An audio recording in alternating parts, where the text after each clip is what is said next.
Hello, good morning students. How are you all? Hope all are fine. Stay home and stay safe. Okay. ಕೆಲವರಿಗೆ ಬೇಜಾರಾಗಿದೆ, ಇನ್ನು ಕೆಲವರಿಗೆ ಖುಷಿಯಾಗಿದೆ. ಏನಕ್ಕೆ ಅಂದರೆ ಎಕ್ಸಾಮಿನೇಷನ್ ಇಲ್ಲ ಅಂಥೇಳಿ. ಬಟ್ ಒನ್ ಥಿಂಗ್ ನೆನ್ಪಿಟ್ಕೊಳ್ಳಿ, CET ಬರೀಬೇಕು, ನೀಟ್ ಬರೀಬೇಕು, ತುಂಬ ಟಫ್ ಕಾಂಪಿಟೇಷನ್ ಇದೆ. ಯಾಕಂದರೆ ನೀವು ಅಂದ್ಕೊಂಡಂಗಿಲ್ಲ, ಯಾಕಂದರೆ ಯಾರು ಕರೆಕ್ಟು ಪ್ರಿಪೇರ್ ಆಗ್ತೀರಾ, ಒಂದು ಕರೆಕ್ಟು ಪಾತ್ವೇಲಿ ರೆಡಿ ಆಗ್ತೀರಾ, ಖಂಡಿತವಾಗ್ಲೂ ನಿಮ್ಮ ಗೋಲ್ನ ರೀಚ್ ಮಾಡ್ತೀರಾ. ಸಮ್ ಟೈಮ್ ನಿಮ್ಮ ಎಫರ್ಟಲ್ಲಿ ಏನಾರ ಚೂರು ಆಚೆ ಈಚೆ ವೇರಿಯೇಷನ್ಸ್ ಮಾಡಿದ್ರೆ ಈ ಸಲ ಮಾತ್ರ ನಿಮಗೆ ತುಂಬ ಟಫೆಸ್ಟ್ ಕಾಂಪಿಟೇಷನ್ ಇದೆ. ಹಾಗಾಗಿ ನಿಮ್ಮ ಮುಂದೆ ಇನ್ನೂ ಟೈಮ್ ಇದೆ. ತುಂಬ ಚೆನ್ನಾಗಿ ಪ್ರಿಪೇರ್ ಆಗಿ ಪ್ರಾಕ್ಟೀಸ್ ಮಾಡಿ, ನಂಬರ್ ಆಫ್ ಕ್ವಶನ್ ಪೇಪರ್ಸ್ಗಳನ್ನ ಮಾಡಿ, MTG guide, MTG finger tips ಎಲ್ಲದನ್ನ ಸೊಲ್ಯೂಷನ್ ಮಾಡಿ, ಕ್ಲೀನಾಗಿ ಏನು ಮಾಡಿ ಪ್ರಿಪ್ರೇಷನ್ನ ಶುರು ಮಾಡ್ಕೊಳ್ಳಿ ಮತ್ತು ಪ್ರಾಕ್ಟೀಸ್ನ ಚೆನ್ನಾಗಿ ಮಾಡಿ. ಓಕೆ, ಇವತ್ತು ನಾವು ಡಿಸ್ಕಸ್ ಮಾಡ್ತಿರೋಂಥ ಚಾಪ್ಟರ್ ಯಾವುದು ಅಂದರೆ it is nothing but biotechnology, especially principles and process. ನಾವು ಸಿಂಪಲ್ಲಾಗಿ ಹೇಳಿದ್ರೆ ಇಂಟ್ರೊಡಕ್ಷನ್ ಅಂತೇಳಿ ಏನು ಮಾಡ್ಬೋದು, ಇಂಡಿಕೇಟ್ ಮಾಡ್ಬೋದು. ಓಕೆ, ಥಿಯರಿ ಕ್ಲಾಸಸ್ಸಲ್ಲಿ ಕಂಪ್ಲೀಟ್ ಇನ್ಫಾರ್ಮೇಷನ್ ನೋಡಿದ್ದೀವಿ. ಬಯೋಟೆಕ್ನಾಲಜಿ ಅಂದರೆ ಏನು, ಯಾವ ಥರದ ಡೆಫಿನೇಷನ್ಸ್ ಬರುತ್ತೆ. ನಾನು ಮತ್ತೆ ಡೆಫಿನೇಷನ್ನ ಮತ್ತೆ ರಿಪೀಟ್ ಮಾಡೋಕ್ಕೆ ಹೋಗಲ್ಲ. ಏನೇನು ಥರದ ಫ್ಯಾಕ್ಟರ್ಸ್ಗಳು ನಿಮಗೆ ಯಾವ್ದು ಇಂಪಾರ್ಟೆಂಟ್ ಅನಿಸುತ್ತೆ. ಈಗ NCERTಲಿ ಕೆಲವರು ನೀಟಾಗಿ ಪಾಯಿಂಟ್ಸ್ ಮಾಡಿ ಇಟ್ಕೊಂಡಿದ್ದೀರಾ, ಕ್ಲೀನಾಗಿ NCERTನ ರೆಫರ್ ಮಾಡಿದ್ದೀರಾ, ಪ್ರತಿಯೊಂದು ಲೈನ್ಗಳನ್ನ ಚೆಕ್ ಮಾಡಿ ನೋಟ್ ಮಾಡಿ ಇಟ್ಕೊಂಡಿದ್ದೀರಾ, ಎಲ್ಲವೂ ನಿಮಗೆ ಗೊತ್ತಿದೆ. ಹಾಗಾಗಿ ನಾನು ಡೆಫಿನೇಷನ್ನ ಮತ್ತೊಂದು ಸಲ ಹೇಳೋಕ್ಕೆ ಹೋಗಲ್ಲ. ನಾವು ಇಮಿಡಿಯೇಟ್ ಎಂಟ್ರಿ ಹೋಗೋದರೆ ಬಯೋಟೆಕ್ನಾಲಜಿಲಿ, ಬಯೋಟೆಕ್ನಾಲಜಿಯಲ್ಲಿ ನಾವೇನು ಮಾಡ್ತೀವಿ ಅಂದರೆ ಮೇಯ್ನಾಗಿ ಎರಡು ಇಂಪಾರ್ಟೆಂಟ್ ಪ್ರಿನ್ಸಿಪಲ್ಸ್ಗಳನ್ನ ಅಬ್ಸರ್ವ್ ಮಾಡ್ತೀವಿ. ಬೇಸಿಕಾಗಿ ನಿಮಗೂ ಗೊತ್ತಿದೆ, one is genetic engineering and the second one is biochemical engineering ಅಂತೇಳಿ ಕರಿತೀವಿ. ಜೆನೆಟಿಕ್ ಇಂಜಿನಿಯರಿಂಗ್ ಅಂದ್ಕೊಳ್ಳಿ ಎಲ್ಲರಿಗೂ ಗೊತ್ತಿದೆ, altering the chemistry of genetic material is nothing but genetic engineering ಅಂತೇಳಿ ಕರಿತೀವಿ. ನಂಬರ್ ಆಫ್ ಪ್ರಾಡಕ್ಟ್ಸ್ಗಳನ್ನ ಪ್ರೊಡ್ಯೂಸ್ ಮಾಡ್ತಿದ್ದೀವಿ, ಹ್ಯೂಮನ್ ಕೈಂಡಿಗೆ ಬೆನಿಫಿಟ್ ಆಗಿದೆ ಅಂದರೆ it is nothing but biochemical engineering ಅಂತೇಳಿ ಏನು ಮಾಡ್ತೀವಿ, ಯೂಸ್ ಮಾಡ್ತೀವಿ.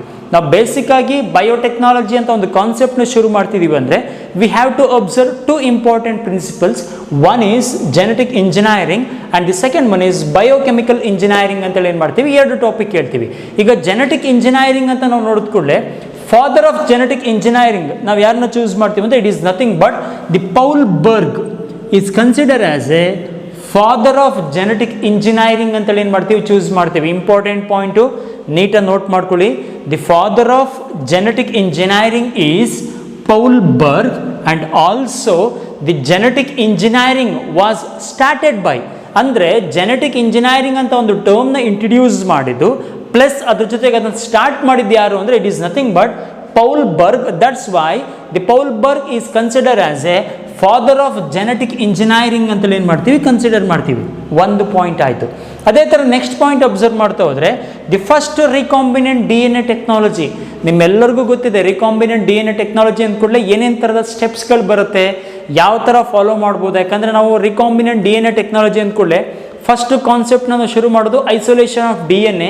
ಕಾನ್ಸೆಪ್ಟ್ನ ಎಂಡ್ ಮಾಡೋದಿಲ್ಲಿ ಅಂದರೆ ಡೌನ್ ಸ್ಟ್ರೀಮ್ ಪ್ರೋಸೆಸಿಂಗಲ್ಲಿ ಏನು ಮಾಡ್ತೀವಿ, ಕಾನ್ಸೆಪ್ಟ್ನ ಎಂಡ್ ಮಾಡ್ತೀವಿ. ಯಾವ ಥರದ ಸ್ಟೆಪ್ಸ್ಗಳು ಬರುತ್ತೆ ಎಲ್ಲದ್ರ ಬಗ್ಗೆನೂ ನಿಮಗೆ ಐಡಿಯಾ ಇದೆ. ಬಟ್ ಏನೇನು ಟಾಪಿಕ್ ಬರುತ್ತೆ ನಾನು ನೆಕ್ಸ್ಟ್ ಕ್ಲಾಸಸ್ಸಲ್ಲಿ ಅದನ್ನು ಡಿಸ್ಕಸ್ ಮಾಡೋಣ. ಈಗ ರಿಕಾಂಬಿನೆಂಟ್ DNA ಟೆಕ್ನಾಲಜಿ ಅಂದ ಕೂಡಲೇ the first recombinant DNA technology was constructed by Stanley Cohen and Herbert Boyer. First recombinant DNA ಟೆಕ್ನಾಲಜಿನ ಏನು ಮಾಡಿದ್ರು, ಫಸ್ಟ್ ಕನ್ಸ್ಟ್ರಕ್ಟ್ ಮಾಡಿದ್ರು. ಯಾವಾಗಲೂ ನೆನ್ಪಿಟ್ಕೊಳ್ಳಿ.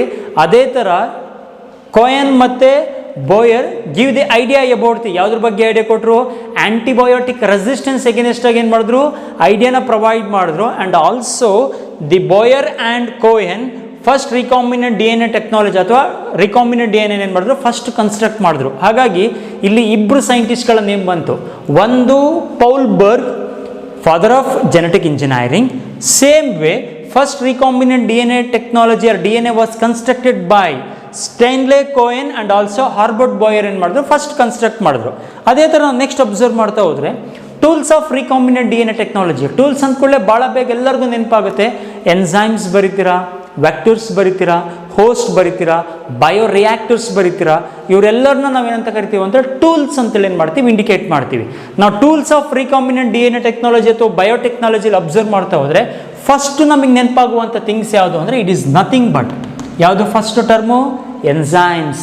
ಎನ್ಸೈಮ್ ಅಂದ್ಕೊಳ್ಳೆ ಫಸ್ಟ್ ನೆನಪಾಗುವಂಥ ವರ್ಡ್ ಯಾವುದು, REN, ರೆಸ್ಟ್ರಿಕ್ಟೆಡ್ ಎಂಡೋನ್ಯೂಕ್ಲಿಯೇಸಸ್ ಅಂತೇಳಿ ಏನು ಮಾಡ್ತೀವಿ, ಫಸ್ಟ್ ಟರ್ಮ್ನ ಇಂಡಿಕೇಟ್ ಮಾಡ್ತೀವಿ.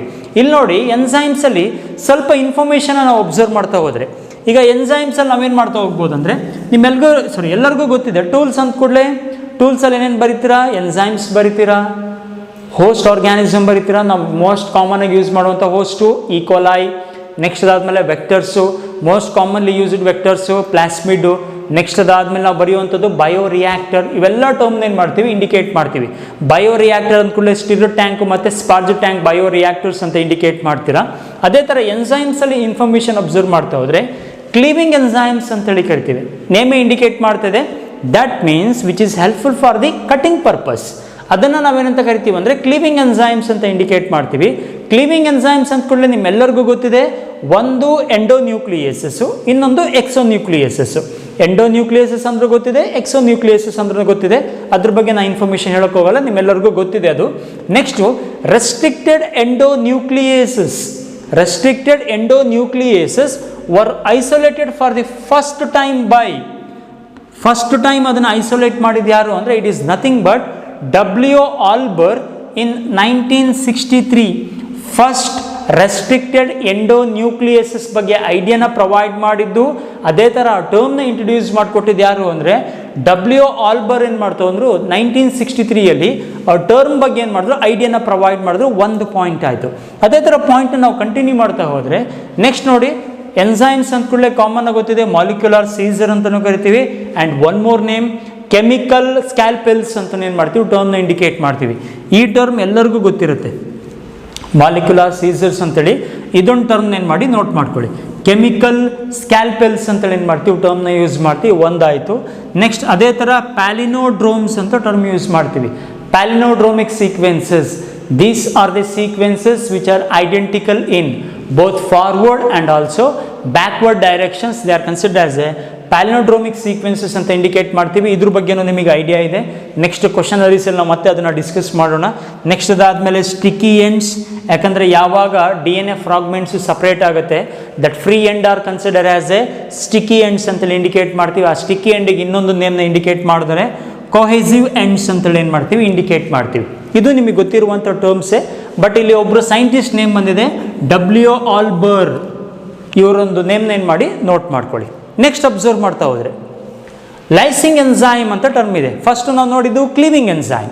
ಈಗ ಅಬ್ಸರ್ವ್ ಮಾಡ್ತಿರುವಂಥ ಪಾಯಿಂಟ್ ಯಾವುದು, ಲೈಸಿಂಗ್ ಎನ್ಸೈಮ್. ಈಗ ಫಾರ್ ಎಕ್ಸಾಂಪಲ್ ಏನಾಗುತ್ತೆ, ಲೈಸಿಂಗ್ ಎನ್ಸೈಮ್ ಅಂದ್ಕೂಡಲೇ ನಾವು ತಗೊಂಡಿರುವಂಥ ಎಕ್ಸಾಂಪಲ್ ಯಾವುದು ಅಂದರೆ ಲೈಸೋಸೈಮ್ನ ಏನು ಮಾಡಿದ್ದೀವಿ, ಎಕ್ಸಾಂಪಲ್ ಆಗಿ ಚೂಸ್ ಮಾಡಿದ್ದೀವಿ.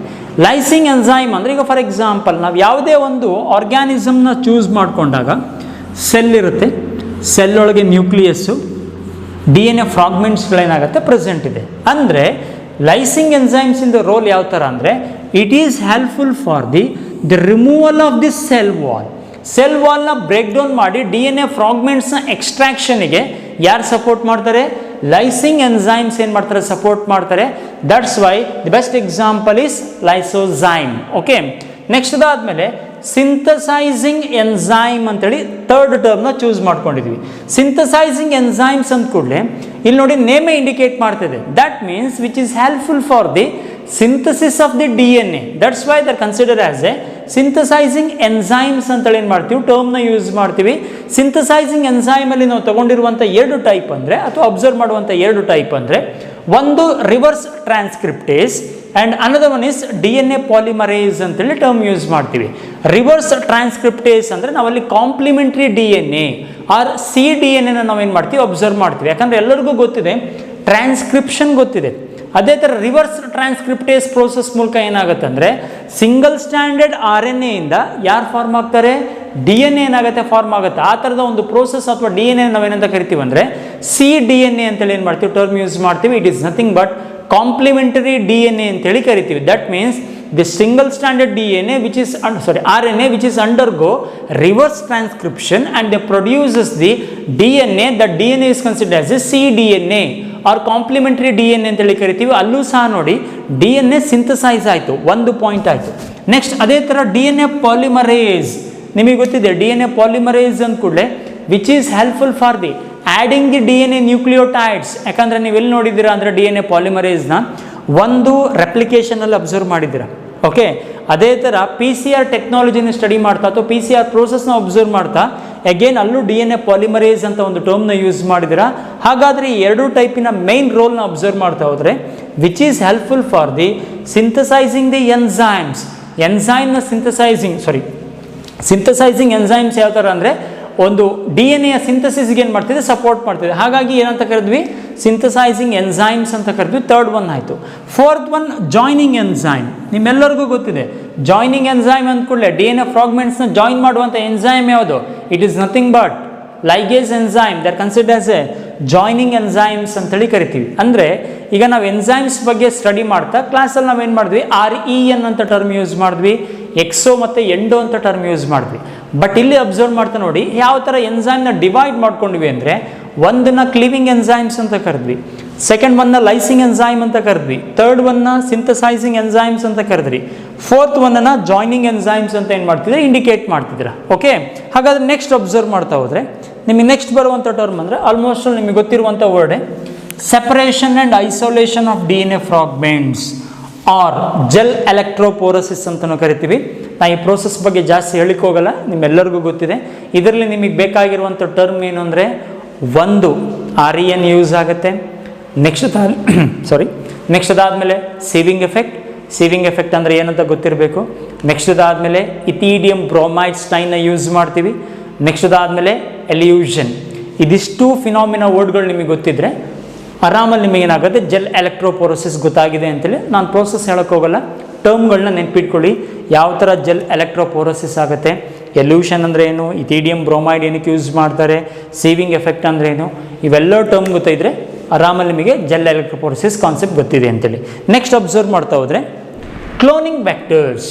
ಕ್ಲೋನಿಂಗ್ ವೆಕ್ಟರ್ಸ್ ಅಂದ ಕೂಡಲೇ ಆಲ್ರೆಡಿ ನಿಮಗೆ ಗೊತ್ತಿದೆ, ವೆಕ್ಟರ್ಸ್ ಅಂದ ಕೂಡಲೇ it is nothing but molecular vehicle which carries the desired gene from one organisms to the other organism. ಒಂದು ಆರ್ಗ್ಯಾನಿಸಮ್ ಇಂದ ಅದರ್ ಆರ್ಗ್ಯಾನಿಸಮ್ಗೆ ಡಿಸೈರ್ಡ್ ಜೀನ್ಗಳನ್ನ ಕ್ಯಾರಿ ಮಾಡಬೇಕಂದ್ರೆ ಯಾರು ಬೇಕು? ವೆಕ್ಟರ್ಸ್ ಬೇಕು. ಹಾಗಾದರೆ ಇಲ್ಲಿ ಅಬ್ಸರ್ವ್ ಮಾಡ್ತಾ ಹೋದಾಗ ನಾವು ರೆಗ್ಯುಲರ್ ಕ್ಲಾಸಲ್ಲಿ ಕೇಳಿರೋದು ಯಾರು ಅಂತಂದರೆ ಕ್ಲೋನಿಂಗ್ ವೆಕ್ಟರ್ಸಲ್ಲಿ ಎಸ್ಪೆಷಲಿ ಪ್ಲಾಟ್ಸ್ಮಿಡ್ಸ್ನ ಕೇಳಿದ್ದೀವಿ. ಓಕೆ, ಇಲ್ಲಿ ನೋಡಿ ನಂಬರ್ ಆಫ್ ನೇಮಿಂಗ್ ಇದೆ. ಆ ನೇಮಿಂಗ್ ವೈಸ್ ಅಬ್ಸರ್ವ್ ಮಾಡ್ತಾ ಹೋದರೆ ಪ್ಲಾಸ್ಮಿಡ್ಸ್ ಇದೆ, ಬ್ಯಾಕ್ಟೀರಿಯೋಫೇಜಸ್ ಇದೆ, ಕಾಸ್ಮಿಡ್ ವೆಕ್ಟರ್ಸ್ ಇದೆ, TI ಪ್ಲಾಸ್ಮಿಡ್ಸ್ ಇದೆ, ಬ್ಯಾಕ್ಟೀರಿಯಲ್ ಆರ್ಟಿಫಿಷಿಯಲ್ ಕ್ರೋಮೋಸೋಮ್ಸ್ BAC ಅಂತೇಳಿ ಕರಿತೀವಿ, ಈಸ್ಟ್ ಆರ್ಟಿಫಿಷಿಯಲ್ ಕ್ರೋಮೋಸೋಮ್ YAC ಅಂತೇಳಿ ಏನು ಮಾಡ್ತೀವಿ, ಇಂಡಿಕೇಟ್ ಮಾಡ್ತೀವಿ. ಇದರಲ್ಲಿ ನೋಡಿ ಪ್ಲಾಸ್ಮಿಡ್ ಬಗ್ಗೆ ನಿಮಗೆ ಇನ್ಫಾರ್ಮೇಷನ್ ಗೊತ್ತಿದೆ, ನಾನು ಇದ್ರ ಬಗ್ಗೆ ಹೇಳಲಿಕ್ಕೆ ಹೋಗಲ್ಲ. ನೆಕ್ಸ್ಟ್ ಅಬ್ಸರ್ವ್ ಮಾಡ್ತಾ ಹೋದರೆ ಬ್ಯಾಕ್ಟೀರಿಯೋಫೇಜಸ್ ಅಂತೇಳಿ ಕರಿತೀವಿ. ಬ್ಯಾಕ್ಟೀರಿಯೋಫೇಜಸ್ ಅಂದ ಕೂಡಲೇ ನಿಮ್ಮ ಮೈಂಡಲ್ಲಿ ಬರುವಂಥ ಫಸ್ಟ್ ಟರ್ಮ್ ಯಾವುದು ಅಂದರೆ it is nothing but the virus infected bacterial cell are consider as a ಏನಂತ ಕನ್ಸಿಡರ್ ಮಾಡ್ತೀವಿ, ಬ್ಯಾಕ್ಟೀರಿಯೋಫೇಜಸ್ ಅಂತೇಳಿ ಕರಿತೀವಿ. Virus infected bacterial cells are consider as a bacteriophages. ಯಾವಾಗ virus infected bacterial cell observe ಮಾಡ್ತೀರೋ ಅದನ್ನು ಬ್ಯಾಕ್ಟೀರಿಯೋಫೇಜಸ್ ಅಂತೇಳಿ ಕರಿತೀವಿ. ಇದು ಏನು ಮಾಡುತ್ತೆ, ಈ ಇನ್ಫೆಕ್ಷನ್ನ ಒಂದು ಸೆಲ್ಲಿಂದ ಪಕ್ಕದ ಸೆಲ್ಲಿಗೆ ಏನು ಮಾಡುತ್ತೆ, ಟ್ರಾನ್ಸ್ಫರ್ ಮಾಡುತ್ತೆ. ಈಗ ಫಾರ್ ಎಕ್ಸಾಂಪಲ್ ನೋಡಿ, ಇದನ್ನು ಒಂದು ಬ್ಯಾಕ್ಟೀರಿಯಲ್ ಸೆಲ್ ಅಂತ ಮಾಡಿ. ಈ ಬ್ಯಾಕ್ಟೀರಿಯಲ್ ಸೆಲ್ ಯಾರಿಂದ ಇನ್ಫೆಕ್ಷನ್ ಆಗಿದೆ, ವೈರಸಸ್ಸಿಂದ ಇನ್ಫೆಕ್ಷನ್ ಆಗಿದೆ. ಯಾವಾಗ ಇನ್ಫೆಕ್ಷನ್ ಆಗುತ್ತೆ ಇದನ್ನು ಬ್ಯಾಕ್ಟೀರಿಯೋಫೇಜ್ ಅಂತೇಳಿ ಕರಿತೀವಿ. ಈ ಬ್ಯಾಕ್ಟೀರಿಯೋಫೇಜ್ ಏನು ಮಾಡುತ್ತೆ, ಇನ್ಫೆಕ್ಷನ್ ಏನು ಮಾಡುತ್ತೆ, ಪ್ರತಿ ನೈಬರಿಂಗ್ ಸೆಲ್ಲಿಗೆ ಟ್ರಾನ್ಸ್ಫರ್ ಮಾಡ್ತಾ ಹೋಗುತ್ತೆ. ಯಾವಾಗ ಟ್ರಾನ್ಸ್ಫರ್ ಮಾಡುತ್ತೆ, they produces number of phages. Number of ಫೇಜಸ್ನ ಏನು ಮಾಡುತ್ತೆ, ಪ್ರೊಡ್ಯೂಸ್ ಮಾಡುತ್ತೆ. ಅದರಲ್ಲಿ ಎರಡು ಫೇಜಸ್ ಅಂದರೆ ಒಂದು lambda phage and second one is M13 phage ಅಂತೇಳಿ ಏನು ಮಾಡ್ತೀವಿ, ಎರಡು ಟೈಪ್ನ ಇಂಡಿಕೇಟ್ ಮಾಡ್ತೀವಿ. ಈ ಎರಡೂ ಟೈಪ್ನ ಏನು ಮಾಡಿದ್ದಾರೆ, ಎಕ್ಸ್ಟ್ರಾಕ್ಟ್ ಮಾಡಿ and they are used as a ಏನಾಗಿ ಯೂಸ್ ಮಾಡಿದ್ದಾರೆ, ಅದನ್ನು ವೆಕ್ಟರ್ಸ್ ಆಗಿ ಏನು ಮಾಡಿದ್ದಾರೆ, ಯೂಸ್ ಮಾಡಿದ್ದಾರೆ. ಅಂದರೆ ನೋಡಿ, ಯಾವಾಗ ಬ್ಯಾಕ್ಟೀರಿಯೋಫೇಜಸ್ ಬರುತ್ತೆ ಆ ಬ್ಯಾಕ್ಟೀರಿಯೋಫೇಜಸ್ಸಿಂದನೂ ಫೇಜಸ್ಗಳನ್ನ ಯೂಸ್ ಮಾಡಿ ಏನು ಮಾಡಿದ್ರು, ವೆಕ್ಟರ್ನ ಪ್ರೊಡ್ಯೂಸ್ ಮಾಡಿದ್ರು. ಆ ಎರಡು ವೆಕ್ಟರ್ಸ್ ಯಾವುದು ಅಂದರೆ one is lambda phage and second one is M13 ಫೇಜಸ್ ಅಂತೇಳಿ ಏನು ಮಾಡ್ತೀವಿ, ಇಂಡಿಕೇಟ್ ಮಾಡ್ತೀವಿ. ಇದು ಒಂದು ಪಾಯಿಂಟ್ ಆಯಿತು. ಎಲ್ಲಿ ಅಬ್ಸರ್ವ್ ಮಾಡ್ತೀರಾ, ಬ್ಯಾಕ್ಟೀರಿಯೋಫೇಜಸ್ಸಲ್ಲಿ ಅಬ್ಸರ್ವ್ ಮಾಡ್ತೀರಾ. ಅದೇ ಥರ ಕಾಸ್ಮಿಡ್ ವೆಕ್ಟರ್ಸ್ ಅಂತ ಇಂಡಿಕೇಟ್ ಮಾಡಿದ್ವಿ. ಕಾಸ್ಮಿಡ್ ವೆಕ್ಟರ್ಸ್ನ ಯಾವ ಥರ ಅಂದರೆ the plasmid, the one thing is plasmid and the combination of cos site of lambda page.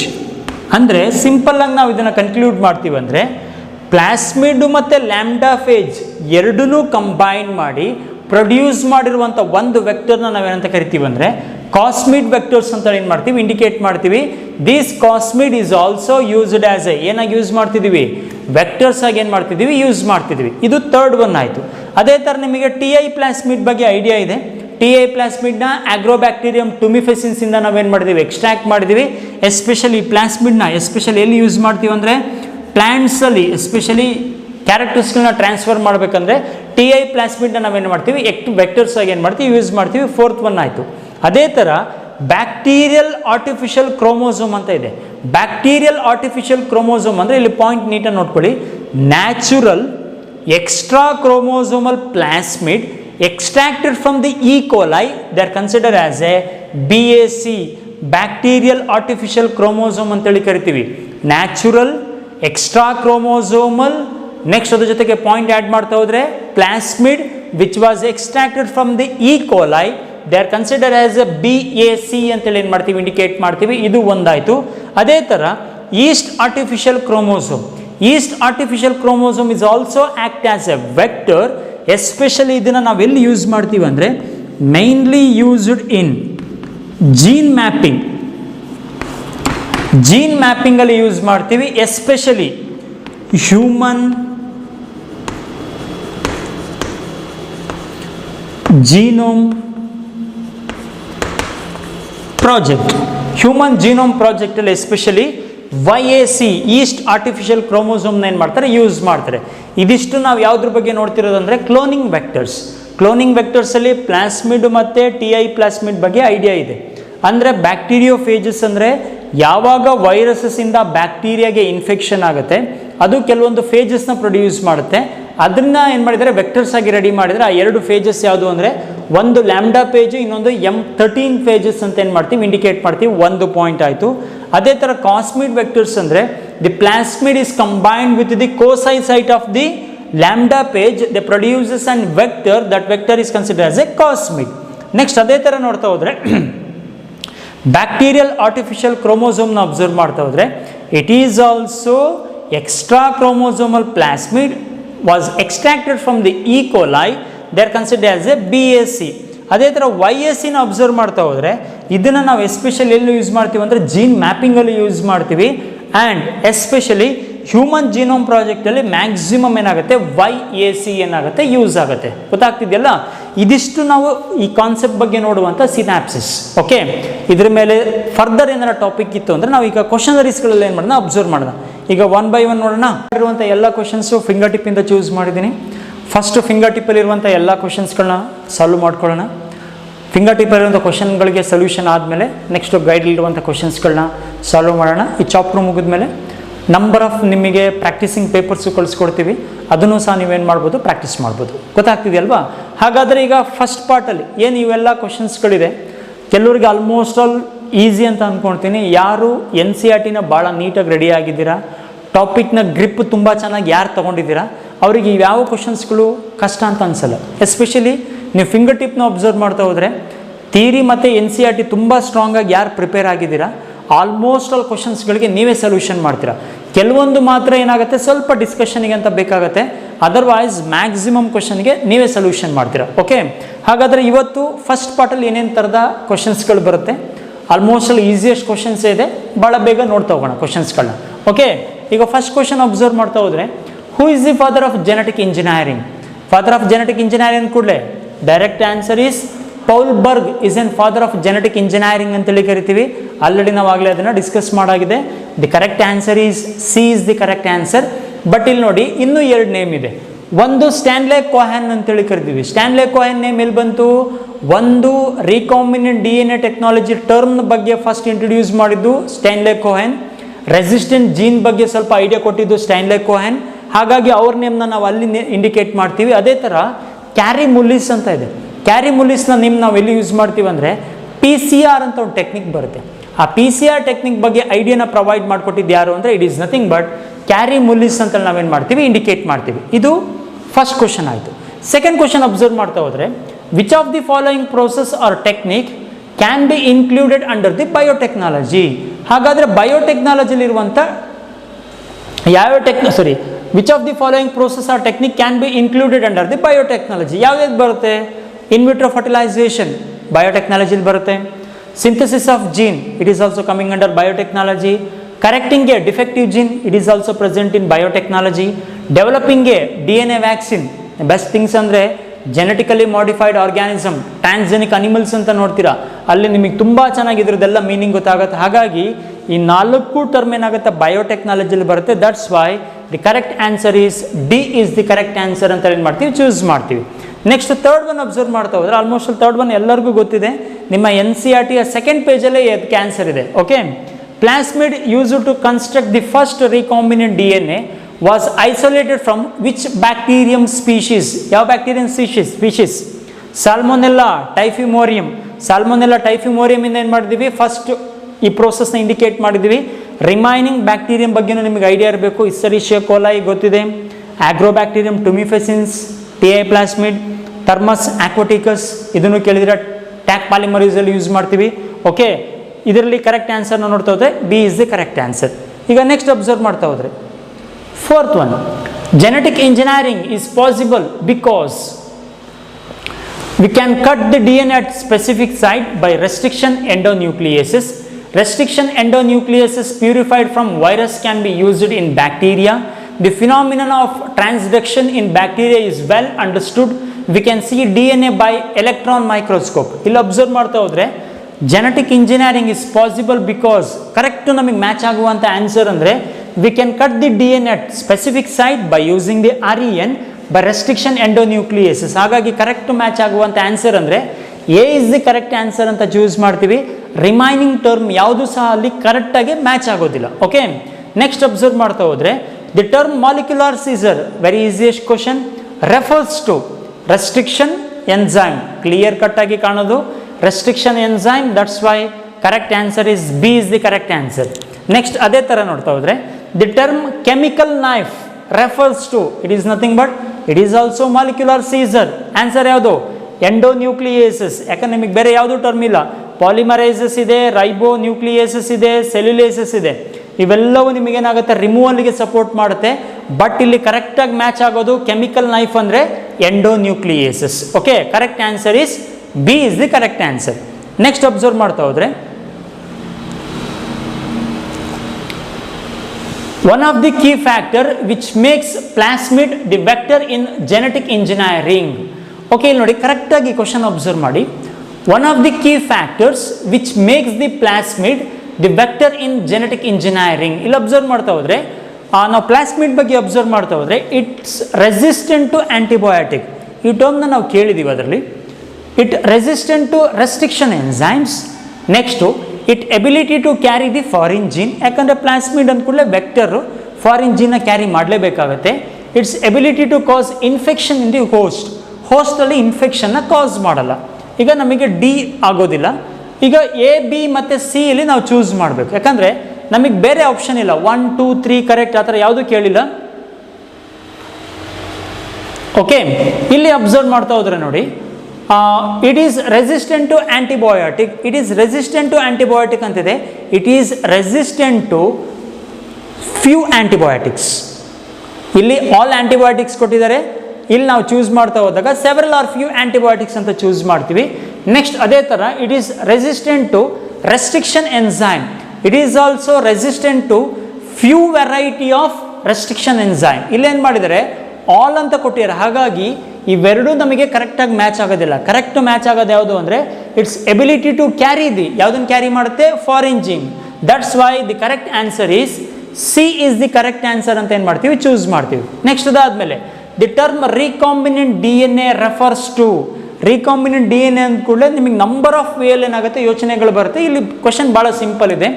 DNA of the host cell, DNA with a piece of foreign DNA. ಯಾಕಂದರೆ recombinant DNA technology ನೋಡಿ foreign DNA carry ಮಾಡ್ತೀವಿ, finally desired ಪ್ರಾಡಕ್ಟ್ನ produce ಮಾಡ್ತೀವಿ. That's why clear ಕಟ್ಟಾಗಿ ನಾವು choose ಮಾಡುವಂಥ answer ಯಾವುದು ಅಂದರೆ it is nothing but DNA with a piece of foreign DNA ಅಂತ ಚೂಸ್ ಮಾಡ್ತೀವಿ. The correct answer is B is the correct answer ಅಂತ ಚೂಸ್ ಮಾಡ್ತೀವಿ. ನೆಕ್ಸ್ಟ್ ಅದಾದಮೇಲೆ the term ಕೆಮೆರಿಕ್ DNA refers to. Chimeric DNA ಅಂದರೆ overall recombinant DNA ಟೆಕ್ನಾಲಜಿಲಿ ಏನು process ಆಗುತ್ತೆ, ಏನು DNA ರೆಡಿ ಆಗುತ್ತೆ ಅದನ್ನು ನಾವೇನಂತ ಕರಿತೀವಿ ಅಂದರೆ ಕೆಮೆರಿಕ್ DNA ಅಂತ ಏನು ಮಾಡ್ತೀವಿ, ಯೂಸ್ ಮಾಡ್ತೀವಿ. ಇಲ್ಲಿ ಅಬ್ಸರ್ವ್ ಮಾಡ್ತಾ ಹೋದ್ರೆ ನೋಡಿ DNA with overhanging stretches, DNA with palindromic sequences, a recombinant DNA or molecular seizure ಅಂತ ಇಂಡಿಕೇಟ್ ಮಾಡ್ತಿದ್ವಿ. ಅಂದರೆ ನಾವೇನು ರಿಕಾಂಬಿನೆಂಟ್ ಡಿ ಎನ್ ಎ ಪ್ರೋಸೆಸ್ಗೆ ಯೂಸ್ ಮಾಡ್ತೀವಲ್ಲ D N A, it is nothing but ಅದನ್ನು ಕೈಮೆರಿಕ್ ಡಿ ಎನ್ ಎ ಅಂತ use ಮಾಡ್ತೀವಿ. ಹಾಗಾದರೆ ಇಲ್ಲಿ ಯೂಸ್ ಮಾಡುವಂಥ ಟರ್ಮ್ ಯಾವುದು? C is the right answer ಅಂತ ಏನು ಮಾಡ್ತೀವಿ? ಚೂಸ್ ಮಾಡ್ತೀವಿ. ಗೊತ್ತಾಗ್ತಿದೆಯಲ್ವಾ? 10th ಒನ್ನಿಗೆ right answer is C is the right answer. Okay, ಈಗ ನೆಕ್ಸ್ಟ್ ಅಬ್ಸರ್ವ್ ಮಾಡ್ತಾ ಹೋದ್ರೆ 11th one, which of the following contains key tools for recombinant D N A technology? Recombinant D N A ಟೆಕ್ನಾಲಜಿಗೆ ಬೇಕಾಗಿರುವಂಥ key tools ಯಾವುದು? ಇಲ್ಲಿ ನಿಮಗೆ 4 option ಕೊಟ್ಟಿದ್ದಾರೆ. Again A B C ಅಂದರೆ 1 2 3 ಕರೆಕ್ಟ್, 2 or 3 ಕರೆಕ್ಟ್ ಆಪ್ಷನ್ ಕೊಟ್ಟಿದ್ದಾರೆ. ಮೊದಲಲ್ಲಿ ನೋಡಿ, ರೆಸ್ಟ್ರಿಕ್ಷನ್ ಎಂಡೋನ್ಯೂಕ್ಲಿಯಸಸ್ ಯೂಸ್ ಆಗುತ್ತೆ, ಲೈಗೇಸಸ್ ಯೂಸ್ ಆಗುತ್ತೆ, ವೆಕ್ಟರ್ ಬೇಕೇ ಬೇಕು recombinant D N A technology. Almost ಅಲ್ಲಿ ಫಸ್ಟ್ ಒನ್ ಕರೆಕ್ಟ್ ಅಂತ ಅನಿಸ್ತಾ ಇದೆ. ಲೈಗೇಸಸ್ ಬೇಕು, ಹೋಸ್ಟ್ ಆರ್ಗ್ಯಾನಿಸಮ್ ಬೇಕು, ಪಾಲಿಮರೇಸಸ್ ಎನ್ಸೈಮ್ ಬೇಕು. Second one is right. Next vectors ಬೇಕು, ಟ್ಯಾಕ್ ಪಾಲಿಮರೇಸ್ ಬೇಕು, ಬಟ್ ಪ್ರೈಮರ್ಸ್ ಅಂತ ಯೂಸ್ ಮಾಡಿದ್ದೀವಿ. ಬಟ್ ನಮಗೆ ಜಾಸ್ತಿ ಪ್ರೈಮರ್ಸ್ಗಳ ಯೂಸ್ ಮಾಡ್ಕೊಳ್ಳೋದಿಲ್ಲ ರಿಕಾಂಬಿನೆಂಟ್ ಡಿ ಎನ್ ಎ ಟೆಕ್ನಾಲಜಿಲಿ. ಹಾಗಾಗಿ ಥರ್ಡ್ ನಮಗೆ ಅಷ್ಟು ಕರೆಕ್ಟ್ ಅಂತ ಅನಿಸ್ತಾ ಇಲ್ಲ. Fourth one, restriction exonucleases, ligases, primers and bioreactor. ಇಲ್ಲಿ ಅಬ್ಸರ್ವ್ ಮಾಡ್ತಾ ಹೋದರೆ ನಾವು ಮೈನ್ ಫ್ಯಾಕ್ಟರ್ಸಲ್ಲಿ ನಮಗೆ ಕರೆಕ್ಟ್ ಅಂತ ಅನಿಸೋದು ಫಸ್ಟು ಮತ್ತು ಸೆಕೆಂಡ್. ಬೇಸಿಕ್ಕಾಗಿ ಯೂಸ್ ಮಾಡುವಂಥ ಟೂಲ್ಸ್ ಅಂದರೆ restriction endonucleases, ligases, vectors, ligases, host organism and polymerase enzyme. That's why the correct answer is 1 and 2.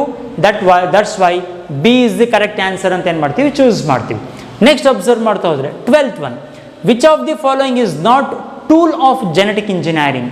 Tool of genetic engineering ಯಾವುದಲ್ಲ ಅಂತಂದರೆ ಕ್ಲೋನಿಂಗ್ ವೆಕ್ಟರ್ ಹೌದು, ಫಾರಿನ್ ಡಿ ಎನ್ ಎ ಹೌದು, restriction enzyme ಹೌದು. ಹಾಗಾದರೆ ಯಾವುದಲ್ಲ? GMO. It is nothing but genetically modified organism. Next 13th question, the first restriction endonucleases isolated. ಯಾವುದು first restricted endonucleases? It is nothing but clear cut answer. Hind second is an first restriction endonucleases. ಯಾವಾಗಲೂ ನೆನ್ಪಿಟ್ಕೋಬೇಕು, but ತುಂಬ ಜನಕ್ಕೆ ಗೊತ್ತಿದೆ. Hind second is an first restriction endonucleases. Next ನೋಡ್ತಾ ಹೋದರೆ ಇದು ತುಂಬ easy ಇದೆ ಕ್ವಶನ್ನು.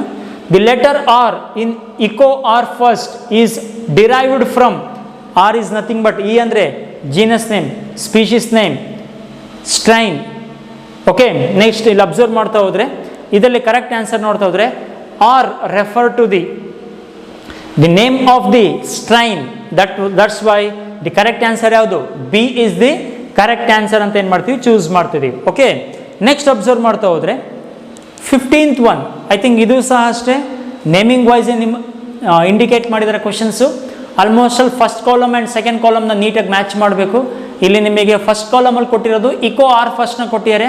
ಕ್ಲೀನಾಗಿ ನೀವು ಮ್ಯಾಚ್ ಮಾಡ್ತಾ ಹೋದರೆ E is nothing but name of the genus, CO means name of the species, R means name of the strain, I first means first in order to identification. That's why ಇಲ್ಲಿ ನಮಗೆ ಕರೆಕ್ಟಾಗಿ match ಆಗೋದು ಯಾರು ಅಂದರೆ it is nothing but D is the correct one. ನಿಮಗೆ ಭಾಳ easy ಇದೆ, ಭಾಳ ಕ್ವಿಕ್ಕಾಗಿ ಇದಕ್ಕೆ ಆನ್ಸರ್ ಮಾಡ್ತೀರಾ. ನೆಕ್ಸ್ಟ್ ಅದಾದಮೇಲೆ 16th one, the source of restriction enzyme Hind third. Hind third ಅಂದ್ಕೊಳ್ಳೆ ಯಾವಾಗಲೂ ನಿಮಗೆ ನೆನ್ಪಿಟ್ಕೋಬೇಕು, ನಮಗಿಲ್ಲಿ ಸೈಂಟಿಫಿಕ್ ನೇಮ್ ಕೊಟ್ಟಾಗಿದೆ. ನಾವು ಯಾವುದೇ ಒಂದು ರೆಸ್ಟ್ರಿಕ್ಷನ್ ಎನ್ಸೈಮ್ಗೆ ನೇಮಿಂಗ್ ಕೊಡ್ತೀವಿ ಅಂದರೆ ಜೀನಸ್ ನೇಮ್ ಇರಬೇಕು, ಸ್ಪೀಷೀಸ್ ನೇಮ್ ಇರಬೇಕು, ಸ್ಟ್ರೈನ್ ನೇಮ್ ಇರಬೇಕು, ಆರ್ಡರ್ ಇರಬೇಕು. ಓಕೆ, ಇದಿಷ್ಟು ಮ್ಯಾಚ್ ಆಗೋದೆಲ್ಲಿ ಅಂದರೆ ಹಿಂಡ್ ಥರ್ಡ್ ಅಂತ ಕೊಟ್ಟಿದ್ದಾರೆ. ಹಾಗಾದರೆ ಮ್ಯಾಚ್ ಆಗೋದಲ್ಲಿ ಹಿಮೋಫಿಲಸ್ ಇನ್ಫ್ಲೂಯೆನ್ಸಾ RD ಇಂದ ನಾವೇನು ಮಾಡಿದ್ದೀವಿ? ಈ ರೆಸ್ಟ್ರಿಕ್ಷನ್ ಎನ್ಸೈಮ್ ಹಿಂಡ್ ಥರ್ಡ್ನ ಏನು ಮಾಡಿದ್ದೀವಿ? ಎಕ್ಸ್ಟ್ರಾಕ್ಟ್ ಮಾಡಿದ್ದೀವಿ. That's why the correct answer ಯಾವುದು?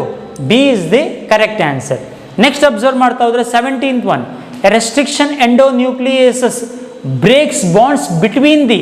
ಕರೆಕ್ಟಾಗಿ ನೀಟಾಗಿ ಯೋಚನೆ ಮಾಡ್ಕೊಂಡು ನೋಡಿ, ಇಲ್ಲಿ A restriction endonucleases breaks the bonds between. ಯಾಕಂದರೆ ಎಲ್ಲರೂ ನೋಡಿದ ಕೂಡಲೇ ಫಸ್ಟ್ ಬರೆಯುವಂಥ ಆನ್ಸರ್ ಯಾವುದು ಅಂದರೆ A base pairs of DNA molecule ಅಂತ ಬರೀತಾರೆ. ಬಟ್ ನಾವು ಕರೆಕ್ಟು ನ್ಯೂಕ್ಲಿಯೋಟೈಡು, ನ್ಯೂಕ್ಲಿಯೋಸೈಡ್ಸ್ ಯಾರಿಗೆ ಗೊತ್ತಿರುತ್ತೆ ಕರೆಕ್ಟಾಗಿ ಯೋಚನೆ ಮಾಡಿದ್ದಕ್ಕೆ ಆನ್ಸರ್ ಬರೀಬೇಕು. ನ್ಯೂಕ್ಲಿಯೋಟೈಡ್ ಅಂದರೆ ಗೊತ್ತಿರಬೇಕು, ನ್ಯೂಕ್ಲಿಯೋಸೈಡ್ಸ್ ಅಂದರೆ ಗೊತ್ತಿರಬೇಕು. ಇಲ್ಲಿ ನಾವು ಆನ್ಸರ್ ಚೂಸ್ ಮಾಡ್ತಾ ನೋಡಿ, A restriction endonucleases breaks bonds between the. ಯಾರ್ಯಾರ ನಡುವೆ ಇರುವಂಥ ಬಾಂಡ್ನ ಬ್ರೇಕ್ ಮಾಡುತ್ತೆ? Sugars and phosphate components of a nucleic acid molecule. ಯಾಕಂದರೆ ಅಲ್ಲಿ ಬಾಂಡ್ನ ಬ್ರೇಕ್ ಮಾಡಿದಾಗ ಮಾತ್ರ ನಾವೇನು ಮಾಡ್ತೀವಿ ಅಂದರೆ ಬ್ರೇಕ್ ಮಾಡೋದು ಯಾರು ಅಂದರೆ it is nothing but restriction endonuclease ಏನು ಮಾಡುತ್ತೆ, ಆ ಬಾಂಡ್ನ ಬ್ರೇಕ್ ಮಾಡುತ್ತೆ. ಹಾಗಾಗಿ ತುಂಬ ಜನ ಏನು ಮಾಡ್ತಾರೆ, ಕ್ವಶನ್ ನೋಡಿದ ಕೂಡಲೇ ನೋಡಿ, restriction endonuclease breaks the bonds between the A base pairs of DNA molecule ಅಂತ ಬರೆದ್ಬಿಡ್ತಾರೆ. ಕರೆಕ್ಟ್ ಆನ್ಸರ್ ಅಂದರೆ A sugar and phosphate components of a nucleic acid molecule.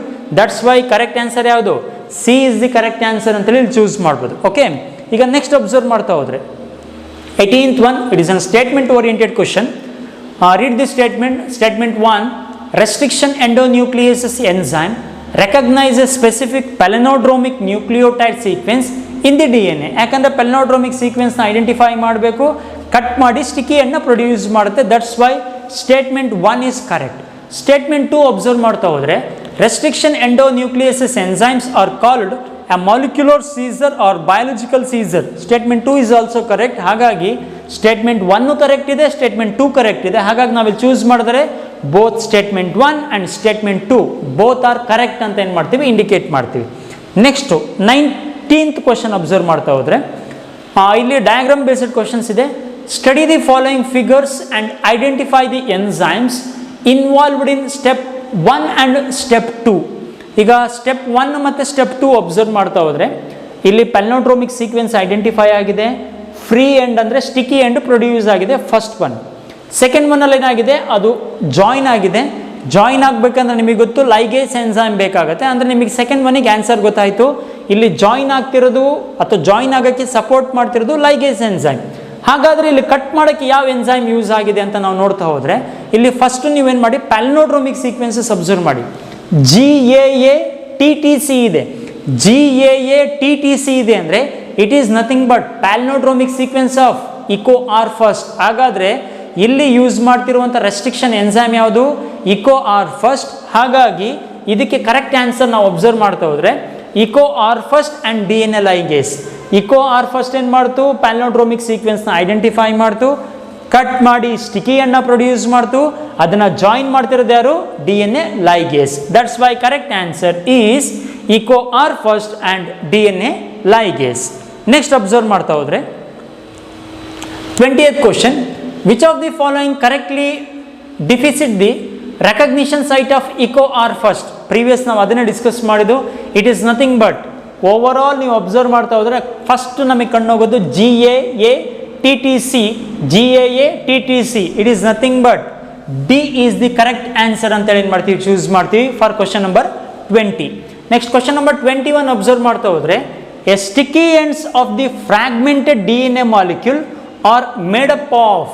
ಕರೆಕ್ಟಾಗಿ ನೋಡಿ, ಸ್ಟಿಕಿ ಎಂಡ್ಸ್ ಅಂದ ಕೂಡಲೇ ಸಪ್ರೇಟ್ ಆಗಿದೆ. ಯಾಕಂದರೆ ರೆಸ್ಟ್ರಿಕ್ಷನ್ ಎನ್ಸೈಮ್ ಏನು ಮಾಡಿದೆ, ಫ್ರೀ ಎಂಡ್ನ ಪ್ರೊಡ್ಯೂಸ್ ಮಾಡಿದೆ. ಫ್ರೀ ಎಂಡ್ನ ಪ್ರೊಡ್ಯೂಸ್ ಮಾಡಿದೆ ಅಂದರೆ ಅದನ್ನು ಸ್ಟಿಕಿ ಎಂಡ್ಸ್ ಅಂತೇಳಿ ಏನು ಮಾಡ್ತೀವಿ, ಇಂಡಿಕೇಟ್ ಮಾಡ್ತೀವಿ. The sticky ends of fragmented DNA molecule are made up of. ಯಾವುದರಿಂದ ಮೇಡಪ್ ಆಗಿದೆ, ಅನ್ಪೇರ್ಡ್ ಬೇಸಸ್. ಯಾಕಂದರೆ ಮೇಲ್ಗಡೆನೂ ಬೇಸ್ ಪೇರ್ಸ್ ಇಲ್ಲ, ಕೆಳಗಡೆ ಕಟ್ಟಾಗಿರೋದ್ರಲ್ಲೂ ಬೇಸ್ ಪೇರ್ಸ್ ಇಲ್ಲ. ಹಾಗಾಗಿ ಏನಾಗುತ್ತೆ, ಅನ್ಪೇರ್ಡ್ ಬೇಸಸ್ ಅಂತ ನಾವೇನು ಮಾಡ್ತೀವಿ, ಇಂಡಿಕೇಟ್ ಮಾಡ್ತೀವಿ. C is the correct answer for question number 21. Next observe ಮಾಡ್ತಾ ಹೋದರೆ the restriction enzyme responsible for the cleavage of following sequences. ಇದನ್ನು ಕ್ಲೀವ್ ಮಾಡಬೇಕಂದ್ರೆ ಯಾವ ರೆಸ್ಟ್ರಿಕ್ಷನ್ ಎನ್ಸೈಮ್ ಬೇಕು, ಇಲ್ಲಿ ನಮಗೆ ಕೊಟ್ಟಿರುವಂಥ ಸೀಕ್ವೆನ್ಸಸ್ ಕರೆಕ್ಟಾಗಿ ನೋಡ್ಕೊಳ್ಳಿ. ಮತ್ತು ಇನ್ನೊಂದು ಮೈನಾಗಿ ನಿಮಗೆ ಗೊತ್ತಿರಬೇಕಾಗಿರೋದು ಏನು ಅಂದರೆ ಪ್ರತಿ ರೆಸ್ಟ್ರಿಕ್ಷನ್ ಎನ್ಸೈಮಿಂದು ಪ್ಯಾಲಿಂಡ್ರೋಮಿಕ್ ಸೀಕ್ವೆನ್ಸಸ್ ಗೊತ್ತಿರಬೇಕು. ಮಿನಿಮಮ್ ಆದರೂ ಕೆಲವೊಂದ್ರದ್ದು ಪ್ಯಾಲಿಂಡ್ರೋಮಿಕ್ ಸೀಕ್ವೆನ್ಸಸ್ ಗೊತ್ತಿದ್ರೆ ಆರಾಮಲ್ಲಿ ಈ ಥರದ ಕ್ವಶನ್ಸ್ಗಳಿಗೆ ನೀವೇನು ಮಾಡ್ಬೋದು, ಆನ್ಸರ್ ಮಾಡ್ಬೋದು. ಇಲ್ಲಿ ನೋಡಿ GTCG-AC ಇದೆ, GTCG-AC ಇದೆ. ಇದು ಯಾವುದ್ರದ್ದು palindromic sequence, it is nothing but it is an palindromic sequence of Hind second. Hind ಸೆಕೆಂಡಿಂದ ಏನಾಗುತ್ತೆ, ಪ್ಯಾಲಿಂಡ್ರೋಮಿಕ್ ಸೀಕ್ವೆನ್ಸ್. ಹಾಗಾಗಿ ಕ್ವಶನ್ ನಂಬರ್ 22ಗೆ correct answer Hind second is the correct answer. Next question number 23 observe ಮಾಡ್ತಾ ಹೋದರೆ identify the palindromic sequences of the following. ಇದರಲ್ಲಿ ಯಾವುದು palindromic sequences ಇದೆ correct, GATTC first one ಆಗೋದಿಲ್ಲ, GATCC ಸೆಕೆಂಡ್ ಒನ್ ಆಗುತ್ತೆ, third one ಆಗೋದಿಲ್ಲ, fourth one ಆಗೋದಿಲ್ಲ. ಇಲ್ಲಿ ನಾವು ಕರೆಕ್ಟ್ ಆನ್ಸರ್ ಚೂಸ್ ಮಾಡಿದ್ರೆ B is the correct palindromic sequence ಅಂತ ಕರಿಬೋದಾ. GGA-TCC ಇದೆ. The correct sequence is B is the correct sequence for question number 23. Question number 24 observe ಮಾಡ್ತಾ ಹೋದರೆ which of the following statement is not correct regarding Eco R first restriction endonuclease enzyme. ಇಲ್ಲಿ ನೋಡಿ ಯಾವುದು not correct ಅಂತ choose ಮಾಡಕ್ಕೆ ಹೇಳಿದ್ದಾರೆ ಇಲ್ಲಿ. It is isolated from the Escherichia coli RY13. ಇಲ್ಲಿ ಅಬ್ಸರ್ವ್ ಮಾಡ್ತಾ ಹೋದ್ರೆ ಇಸ್ತರೀಶಿಯಾ ಕೋಲೈ RY13 ಇಂದ ಎಕ್ಸ್ಟ್ರಾಕ್ಟ್ ಮಾಡಿದರೆ statement is correct. It is recognition sequence GAA-TTC. Second one is correct. It produces complementary blunt ends ಅಂತ ಕೊಟ್ಟಿದ್ದಾರೆ. ಕಾಂಪ್ಲಿಮೆಂಟ್ರಿ ಬ್ಲಂಟ್ ಎಂಡ್ ಪ್ರೊಡ್ಯೂಸ್ ಮಾಡಲ್ಲ, sticky ಎಂಡ್ನ produce ಮಾಡುತ್ತೆ. ಹಾಗಾಗಿ ಇನ್ಕರೆಕ್ಟ್ ಸ್ಟೇಟ್ಮೆಂಟ್ ಯಾವುದು? C is the incorrect statement. ಹಾಗಾಗಿ ಇದಕ್ಕೆ ನಾವು ಆನ್ಸರ್ ಚೂಸ್ ಮಾಡ್ತಾ ಹೋದ್ರೆ C is the correct answer ಅಂತ ಏನು ಮಾಡ್ತೀವಿ? ಚೂಸ್ ಮಾಡ್ತೀವಿ. Next question number 25. Which of the following sequence is recognised by restriction enzyme BAMH first? ನಾನು ಆಲ್ರೆಡಿ ನಿಮಗೆ ಆಗಲೇ ಹೇಳಿದ್ದೀನಿ, ನೀವು ಯಾವುದೇ ರೆಸ್ಟ್ರಿಕ್ಷನ್ ಎನ್ಸೈಮ್ ನೋಡ್ತಿದ್ದೀರಾ ಅಂದರೆ ಅದರದ್ದು ಪ್ಯಾಲಿನೋಡ್ರೋಮಿಕ್ ಸೀಕ್ವೆನ್ಸಸ್ ಏನಾಗಿರಬೇಕು ನಿಮಗೆ ಗೊತ್ತಿರಬೇಕು. ಇಲ್ಲಿ ಅಬ್ಸರ್ವ್ ಮಾಡ್ತಾ ಹೋದರೆ BAMH ಫಸ್ಟ್ ಇಂದು ಪ್ಯಾಲಿನೋಡ್ರೋಮಿಕ್ ಸೀಕ್ವೆನ್ಸಸ್ ಯಾವುದು ಅಂದರೆ palindromic sequence C is the correct one. GGA-TCC, GGA-TCC. C is the correct answer for question number 25. Question number 25 observe ಮಾಡ್ತಾ ಹೋದರೆ ನಾವಿಲ್ಲಿ ಮೇಯ್ನಾಗಿ ಅಬ್ಸರ್ವ್ ಮಾಡೋದು ನೋಡಿ. ಕ್ವಶನ್ ನಂಬರ್ 25 ನಮಗಿರುವಂಥದ್ದು ರೆಸ್ಟ್ರಿಕ್ಷನ್ ಎನ್ಸೈಮ್ ಕೊಟ್ಟಿರೋದು BAMH ಫಸ್ಟ್ ಕೊಟ್ಟಿದ್ದಾರೆ. ಅದರದ್ದು ಪ್ಯಾಲಿನೋಡ್ರೋಮಿಕ್ ಸೀಕ್ವೆನ್ಸ್ ಅಥವಾ ರೆಕಗ್ನಿಷನ್ ಸೈಟ್ ಅಬ್ಸರ್ವ್ ಮಾಡ್ತಾ ಹೋದರೆ GGA-TCC, GGA-TCC. Correct answer C is the correct answer. Okay, ಇವತ್ತು ನಾವು ಓವರ್ ಆಲ್ ಡಿಸ್ಕಸ್ ಮಾಡೋದು ಟೋಟಲಿ 25 ಕ್ವಶನ್ಸ್ನ ಡಿಸ್ಕಸ್ ಮಾಡಿದ್ದೀವಿ. ಬಟ್ ಇಲ್ಲಿ ಥಿಂಗ್ಸ್ ಯಾವ ಥರ ಅಂತಂದರೆ ನಿಮಗೆ ನಾನು ಆಗಲೇ ಹೇಳಿದ್ದೀನಿ, ಫಸ್ಟ್ ಈಗ ಫಾಲೋ ಮಾಡ್ತಿರೋದು ಫಿಂಗರ್ ಟಿಪ್ಪಲ್ಲಿರುವಂಥ ಕ್ವಶನ್ಸ್ ನೋಡ್ತಾ ಇದ್ದೀವಿ. ಫಿಂಗರ್ ಟಿಪ್ಪಲ್ಲಿರುವಂಥ ಕ್ವಶನ್ಸ್ ಆಲ್ಮೋಸ್ಟ್ ಕೆಲವರಿಗೆ ಈಸಿ ಅಂತ ಅನಿಸುತ್ತೆ. ಕಂಪ್ಲೀಟ್ ಮಾಡ್ಕೊಳ್ಳೋಣ. ಕಂಪ್ಲೀಟ್ ಮಾಡ್ಕೊಂಡಾದ್ಮೇಲೆ ಮತ್ತೆ ಗೈಡಿಗೆ ಬರೋಣ. ಅದರಲ್ಲಿ ಇನ್ನೂ ಯಾವ್ದಾರ ಎಕ್ಸ್ಟ್ರಾರ್ಡಿನರಿ ಕಾನ್ಸೆಪ್ಟ್ ಸಿಗುತ್ತೆ, ಇನ್ನೂ ಡಿಸ್ಕಸ್ಸಿಗೆ ಕಾನ್ಸೆಪ್ಟ್ ಇದೆ ಅಂತಂದರೆ ಆ ಎಲ್ಲ ಕಾನ್ಸೆಪ್ಟ್ಸ್ಗಳನ್ನ ಏನು ಮಾಡೋಣ ನೀಟಾಗಿ ಫ್ಯೂಚರ್ ಕ್ಲಾಸಸ್ಸಲ್ಲಿ ಡಿಸ್ಕಸ್ ಮಾಡೋಣ. ಈಗ ಏನೇನು ಟಾಪಿಕ್ ಆಗಿದೆ ಒಂದ್ಸಲ ನೀಟಾಗಿ ನೋಡಿ. ನಿಮ್ಮ ಪ್ರತಿಯೊಬ್ಬರ ಹತ್ರ ಫಿಂಗರ್ ಟಿಪ್ ಇದೆ, ಕೂತ್ಕೊಂಡು ಪ್ರಾಕ್ಟೀಸ್ ಮಾಡಿ. ಪ್ರತಿಯೊಂದು ಅಟೆಂಪ್ಟು ನೀವು ಓನಾಗಿ ಮಾಡಬೇಕು, ಯಾವುದ್ರ ಮೇಲೂ ಡಿಪೆಂಡ್ ಆಗಬೇಡಿ. ಮತ್ತು ಈ ಸಲ ನೀವು ಪ್ರಿಪೇರ್ ಆಗೋದು ತುಂಬ ಸ್ಟ್ರಾಂಗ್ ಆಗಿರಬೇಕು. ಪ್ರತಿಯೊಬ್ಬರು ಮೈಂಡಲ್ಲಿ ನೆನ್ಪಿಟ್ಕೊಳ್ಳಿ, ಈ ಸಲ ಕಾಂಪಿಟೇಷನ್ನು ತುಂಬ ಟಫ್ ಇದೆ. ಈ ಟಫ್ ಕಾಂಪಿಟೇಷನಲ್ಲಿ ನೀವು ಸರ್ವೈವ್ ಆಗಬೇಕು ಅಂದರೆ ನಿಮ್ಮ ವರ್ಕು ತುಂಬ ಎಕ್ಸ್ಟ್ರಾರ್ಡಿನರಿ ಆಗಿ ಪ್ರೆಸೆಂಟ್ ಇರಬೇಕು. ಹಾಗಾಗಿ ನೀವೇನು ಕಾಂಪಿಟೇಟಿವ್ಗೆ ಅಂತ ರೆಡಿ ಆಗ್ತಿದ್ದೀರಾ, ಪ್ರತಿಯೊಂದಕ್ಕೆ ಏನು ಮಾಡಿ, ನಿಮ್ಮ ಓನ್ ಪ್ರಿಪ್ರೇಷನ್ ತುಂಬ ಚೆನ್ನಾಗಿ ಮಾಡಿ. ಪ್ರತಿಯೊಂದಕ್ಕೂ ಏನೇ ಕ್ವಶನ್ಸ್ಗಳು ಸಿಕ್ಕರು ಅದಕ್ಕೆ ನೀವೇ ಆನ್ಸರ್ ಮಾಡೋಕ್ಕೆ ಟ್ರೈ ಮಾಡಿ. ಅಕಸ್ಮಾತ್ ಆಗಲಿಲ್ಲ ಅಂದರೆ ಆ ಥರದ ಟಾಪಿಕ್ನ ಏನು ಮಾಡೋಣ ಡಿಸ್ಕಸ್ ಮಾಡೋಣ. Okay, this is about the today's topic. Thank you.